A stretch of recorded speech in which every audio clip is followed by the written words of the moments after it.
Yes, good morning to all of you. बच्चों, आज हम अपनी 6th पोएम स्टार्ट करेंगे। हमारी 6th पोएम का नाम है अमेंडा। देखो ये नाम लिखा हुआ है अमेंडा। अमेंडा जो है वो एक गर्ल का नाम है, एक लड़की का नाम है इस पोएम में। और इस पोएम में अमेंडा में क्या हमें बताया गया है, जैसा कि ये नेचुरल होता है कि पेरेंट्स जो है वो अपने बच्चों को टोकते रहते हैं, अपने बच्चों को कहते रहते हैं कि ये काम करना है, ये काम नहीं करना है। ऐसा हर किसी की लाइफ में होता है। पेरेंट्स जो है वो बच्चों की अच्छाई के लिए उनको कुछ ना कुछ कहते रहते हैं। लेकिन इस पोएम में क्या है कि अमांडा जो है वो उसकी मदर, इस पोएम में ये क्लियर नहीं बताया गया कि जो ये इंस्ट्रक्शंस उसको दी गई हैं कि उसकी मदर दे रही है या उसके फादर दे रहे हैं। लेकिन 99% प्रोबेबली क्या है कि यहाँ पर इंस्ट्रक्शंस कौन दे रहा होगा, उसकी मदर, क्योंकि ज़्यादातर इंस्ट्रक्शन बच्चों को कौन देता है या बच्चों को कौन टोकता रहता है, मदर टोकती रहती है। तो इस पोएम में अमेंडा की मदर जो है वो हर पैसेज में कुछ ना कुछ अमेंडा को कह रही है। लेकिन अमेंडा का रिएक्शन कैसा है कि अमेंडा जो है वो इन चीज़ों को नहीं सुनना चाहती।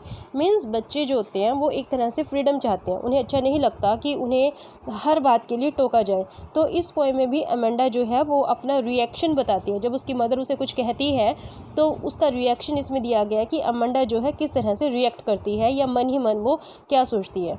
ठीक है, तो ये हम पोएम स्टार्ट करते हैं। मैंने आपको बताया कि ये पोएम का नाम क्या है, अमेंडा एक लड़की का नाम है इस पोएम में। देखो स्टार्टिंग में क्या दे रखा है, Every child feels that she and he is controlled and instructed not to do one thing or another।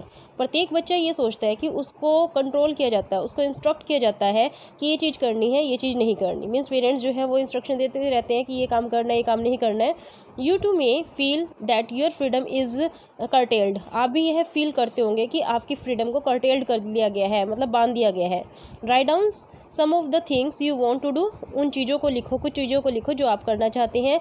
But your parents elders do not allow you to. लेकिन आपके पेरेंट्स या आपके बड़े जो है उस काम को करने के लिए परमिशन नहीं देते। To read the poem aloud, इस पोएम को अलाउड जोर से पढ़िए। Form pairs each reading alternative stanzas and you are in for a surprise. तो आपको क्या होगा, इसमें एक सरप्राइज होगा। देखो यहाँ पर क्या है, फर्स्ट स्टैंजर जो है यहाँ पर अमेंडा की मदर अमेंडा को बोल रही है। क्या कहती है, don't bite your nails Amanda, don't hunch your shoulders Amanda, stop that slouching and sit up straight Amanda. देखो ये फर्स्ट पोएम में अमेंडा हर यहाँ पर नाम लिखा गया है। मीन्स ये जो स्टार्टिंग लाइंस हैं वो उसकी मदर उसको इंस्ट्रक्शन देती है। क्या कहती है, don't bite your nails Amanda. Amanda क्या कहते हैं कि अमेंडा अपने नेल्स बाइट मत करो। जैसा कि कई बच्चों को आदत होती है कि वो नेल्स चबाते रहते हैं, तो अमेंडा की मदर भी जो है उसे मना कर रही है कि अपने नेल्स को बाइट मत करो। Don't hunch your shoulders Amanda. Hunch क्या होता है, झुक कर बैठना। अमेंडा की आदत क्या है कि जब भी वो बैठती है तो झुक कर बैठती है। तो अमेंडा की मदर उसे टोकती है, कहते हैं कि डोंट हंच योर शोल्डर, अपने कंधों को झुकाकर मत बैठो Amanda. Stop that slouching and sit up straight. Slouching होता है कि जब हम लेज़ी होते हैं, बहुत ज़्यादा हम कोई काम करते हैं, हमें बच्चों को कोई काम कहा जाता है तो कुछ बच्चे जो होते हैं एक्टिव होकर वो काम कर देते हैं। लेकिन कुछ क्या होते हैं, थोड़ा सा लेज़ी दिखाते हैं, लेज़ीनेस दिखाते हैं, आलस्य दिखाते हैं। तो वो भी अमेंडा जो है वो कैसी दिखा रही है, आलस्य दिखा रही है। तो उसकी मदर कहती है स्टॉप दैट स्लाउचिंग, इस तरह से आलस्य को छोड़ दो, सिट अप स्ट्रेट, सीधे बैठो अमेंडा। ठीक है, तो ये जो फर्स्ट स्टैंजा है इसमें अमेंडा की मदर जो है उसे इंस्ट्रक्ट कर रही है कि अमेंडा ऐसा मत करो। ठीक है, तो इसमें राइमिंग स्कीम क्या होगी, देखो फर्स्ट लाइन में अमेंडा, सेकंड लाइन में अमेंडा, फोर्थ लाइन में अमेंडा और थर्ड लाइन में जो है वो स्ट्रेट वर्ड लिखा हुआ है। तो फर्स्ट, सेकंड और फोर्थ लाइन की जो है वर्ड सेम है, तो इसकी क्या हो गई राइमिंग स्कीम, ए, और यहाँ पर फोर्थ लाइन का क्या हो गया, ए। और थर्ड लाइन की जो है वो वर्ड अलग है, तो यहाँ पर क्या हो गया, बी। तो यहाँ पर राइमिंग स्कीम क्या हो गई, ए बी ए। ये इसकी फर्स्ट की राइमिंग स्कीम हो गई। अब क्या है कि जब अमेंडा को इंस्ट्रक्ट किया गया, उसकी मदर कह रही है उसे कि ये काम तुम्हें नहीं करना है, तो अमेंडा जो है वो किस तरह से रिएक्ट करती है। देखो यहाँ पर जो ये लाइंस हैं ये ब्रैकेट में दी गई है, ये ब्रैकेट डाली हुई है, यहाँ से ब्रैकेट स्टार्ट होती है, ब्रैकेट यहाँ पर क्लोज होती है। तो यहाँ जो ये ब्रैकेट में लाइंस लिखी गई हैं, क्यों लिखी गई हैं ब्रैकेट में लाइंस, क्योंकि ये जो है इन लाइंस को बोला नहीं गया है। ये जो लाइंस है वो सिर्फ अमेंडा की जो मेंटल कंडीशन है या जो मन ही मन वो सोच रही है उस चीज़ को एक्सप्रेस कर रही है। ठीक है, तो यहाँ पर अमेंडा क्या सोचती है जब उसकी मदर उसे इन चीज़ों के लिए कह रही है, क्या सोचती है, there is a languid emerald sea where the sole inhabitant is me, a mermaid drifting blissfully. Amanda कहते हैं देयर इज़ अ लैंग्विड, लैंग्विड होता है कंफर्टेबल, जो बिल्कुल स्थिर होता है कोई चीज़, लैंग्विड, लैंग्विड मतलब कंफर्टेबली होती है हमारे लिए। एमराल्ड होता है हरा भरा, सी मतलब समुंदर, वो एक हरे भरे समुद्र के बारे में सोचती है कि एक कंफर्टेबल समुंदर है। Where the sole inhabitant is me, sole मतलब अकेला, इनहैबिटेंट क्या होता है निवासी, कि वहाँ पर कोई भी नहीं है मेरे सिवाय, मतलब वहाँ पर केवल एक ही निवासी और वो कौन है, मैं हूँ। अ मरमेड, मरमेड होते हैं जलपरी है। मरमेड अपने आप को अमंडा यहाँ पर क्या मान रही है, एक जलपरी मान रही है कि वो विशाल सा समुद्र है, बिल्कुल स्थिर है, वो बिल्कुल शांत है, और वहाँ पर अकेली वो अमंडा जो है वो एक जलपरी है। ड्रिफ्टिंग, ड्रिफ्टिंग मतलब वो क्या कर रही है, ब्लिसफुली, ड्रिफ्टिंग मतलब धीरे धीरे से तैरती हुई, और ब्लिसफुली क्या होता है, खुशी से, वो बड़ी खुशी से धीरे धीरे से उस विशाल समुद्र में तैर रही है।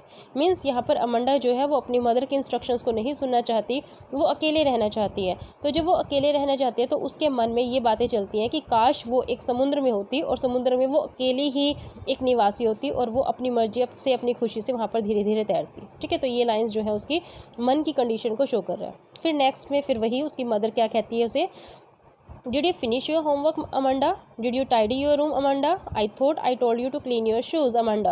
क्या कहते हैं, did you finish your homework Amanda, Amanda क्या तुमने अपना होमवर्क फिनिश कर लिया है। Did you tidy your room Amanda, Amanda क्या तुमने अपने रूम को टाइडी साफ़ सुथरा कर लिया है। I thought I told you to clean your shoes, मेरे विचार में मैंने तुम्हें अपने शूज़ साफ़ करने के लिए कहा था अमंडा। ठीक है, तो फिर उसकी मदर उसको इंस्ट्रक्ट कर रही है। जब उसकी मदर इंस्ट्रक्ट कर रही है तो फिर अमंडा के माइंड में कुछ चीज़ें जो है वो घूमती हैं। कहती है, I am an orphan roaming the street. I patrons of dust with my husked bare feet. The silence is golden, the freedom is sweet. अब यहाँ पर क्या कहते हैं वो, आई एम एन ऑर्फन। अब अमंडा जो है वो अपनी मदर के इंस्ट्रक्शन से इतनी तंग आ चुकी है कि वो अपनी अकेला रहना उसे पसंद है। वो अपने आप को क्या मानती है, एक अनाथ, कि मैं क्या हूँ, एक अनाथ हूँ। रोमिंग द स्ट्रीट जो कि गलियों में घूमती रहती है, मतलब अपने आप को वो अनाथ अच्छा मानती है। अनाथ क्या होता है, ऑर्फन क्या होता है, जिसके पेरेंट्स नहीं होते। तो अमंडा यहाँ पर क्या चाहती है कि उसके पेरेंट्स ना होते तो अच्छा होता। रोमिंग द स्ट्रीट वो क्या करती है, रोमिंग मतलब गलियों में घूमती रहती है। I patterns of dust with my hushed bare feet, bare होता है, ये आपने लेसन भी किया था फुटप्रिंट्स विदाउट फीट में। बियर क्या होते हैं, अनकवर्ड। फीट मतलब उसने पैरों में कुछ ना पहना होता, और वो अपने पाँव से धूल में क्या करती, चुप्पी से मतलब खामोशी से पैटर्न मतलब डिज़ाइन बनाती जाती है। मतलब सड़कों पर वो घूमती रहती है अकेले, कोई कुछ उसे कुछ ना कहता, और मिट्टी में वो अपने पाँव से पैटर्न बनाती हुई आगे की तरफ चलती रहती। द साइलेंस इज़ गोल्डन, यहाँ पर अमंडा क्या कहते हैं, साइलेंस मतलब खामोशी जो है वो किसके समान है, गोल्डन, सुनहरी होती है। अब उसे उसकी मदर जो इंस्ट्रक्शन देती रहती है हर टाइम, वो उससे तंग आ चुकी है, तो वो चाहती है कि उसकी मदर जो है वो चुप हो जाए। तो इसलिए यहाँ पर उसने क्या कहा, द साइलेंस इज़ गोल्डन, कि साइलेंस खामोशी जो है वो क्या होती है, गोल्डन होती है। द फ्रीडम इज़ स्वीट, और फ्रीडम क्या होती है, स्वीट होती है, मधुर होती है। मीन्स वो फ्रीडम चाहती है, फ्रीडम को कहती है फ्रीडम जो है वो स्वीट है। ठीक है, तो एक स्ट्रेंजर तो है जिसमें कि अमंडा की मदर ने इंस्ट्रक्शन दी हुई है, और दूसरे स्ट्रेंजर में अमंडा की जो इंटरनल कंडीशन है उस कंडीशन को शो किया गया। तो नेक्स्ट में कहते हैं, don't eat that chocolate Amanda, Amanda chocolate मत खाओ। रिमेंबर योर एक्ने, एक्ने होते हैं मुहासे, मतलब फेस पर उसके कुछ एक्ने निकले हुए हैं, तो कहते हैं remember your acne Amanda, Amanda अपने चेहरे के मुहासों को याद रखो। Will you please look at me when I am speaking to you, कहते हैं कि प्लीज़ जब मैं तुम्हें कुछ कहूँ तो तुम मेरी तरफ देखो अमंडा। मीन्स कई बच्चों की आदत होती है जैसे कि उनको कुछ कहा जाता है तो वो जो कह रहे हैं उसकी तरफ ना देखकर बल्कि इधर उधर देखना शुरू कर देते हैं। तो इस बात पर उसकी मदर को गुस्सा आ जाता है, और मदर क्या कहते हैं कि जब मैं तुम्हें कुछ कह रही होती हूँ तो तुम प्लीज़ मेरी तरफ देखो, ऐसा ना दिखाओ कि तुम मुझे नहीं सुन रही हो। ठीक है, तो ये मदर ने इंस्ट्रक्शन दी इसमें। अब अमंडा जो है वो किस तरह से रिएक्ट करती है इन बात पर, I am a Rapunzel. I have not a care. Life in a tower is tranquil and rare. I will certainly never let down my bright hair. अब यहाँ पर जो है अमंडा अपने आप को क्या बताती है, रूपांजल। रूपांजल जो है एक परी है। ठीक है, वो क्या कहते हैं कि मैं एक परी हूँ। I have not a care, जिसे कि किसी की परवाह नहीं है। लाइफ इन अ टावर, मेरी लाइफ जो है वो कहाँ पर होती है, एक टावर में। इज़ ट्रैंक्विल, ट्रैंक्विल मतलब बिल्कुल शांत होती, केयर दुर्लभ होती। I will certainly never let down my bright hair, certainly मतलब निश्चित रूप से मैं अपने बालों को नीचे ना गिरती। यहाँ पर क्या है, स्टोरी क्या है, रूपांजल जो है वो एक परी है जिसको कि एक जादूगरनी ने एक टावर पर कैद किया हुआ है।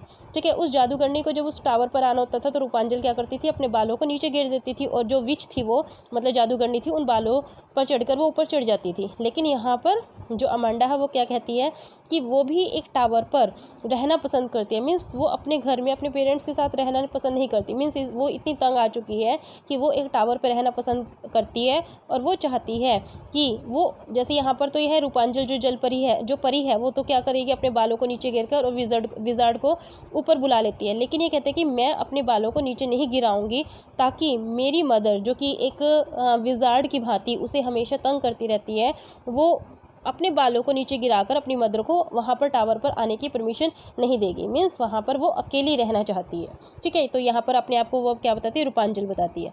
फिर उसकी मदर फिर लास्ट में क्या कहते हैं, stop that sulking at once. अब अमांडा के फेस एक्सप्रेशन से मदर को पता चल जाता है कि जब मैं ऐसे कुछ कहती हूँ तो इसे गुस्सा आ जाता है। तो मदर क्या कहती है, stop that sulking at once. इस तरह से गुस्से में आना बंद करो अमांडा।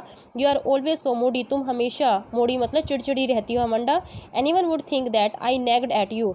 कोई भी तुम्हें देखेगा तो हमेशा यही सोचेगा कि मैं हमेशा तुम्हें नेग्ड मतलब टोकती रहती हूँ अमांडा। मीन्स मदर यहाँ पर कह रही है कि तुम इस तरह से अपना मुँह चिड़चिड़ा मत रखो। अगर कोई तुम्हें देखेगा तो यही सोचेगा कि मैं तुम्हें ये डांट रही हूँ। मीन्स मतलब वो मदर जो है वो अमांडा को डांट नहीं रही, बल्कि अमांडा को समझा रही है कि तुम ये काम जो है वो करो और ये काम मत करो। ठीक है, तो यहाँ पर ये क्या है, अमांडा पोएम में इंस्ट्रक्शंस बताई गई हैं कि पेरेंट्स जो है वो अपने बच्चों को इंस्ट्रक्शन देते रहते हैं, लेकिन बच्चे जो है वो इंस्ट्रक्शंस को फॉलो नहीं करना चाहते, उन्हें फ्रीडम अच्छी लगती है।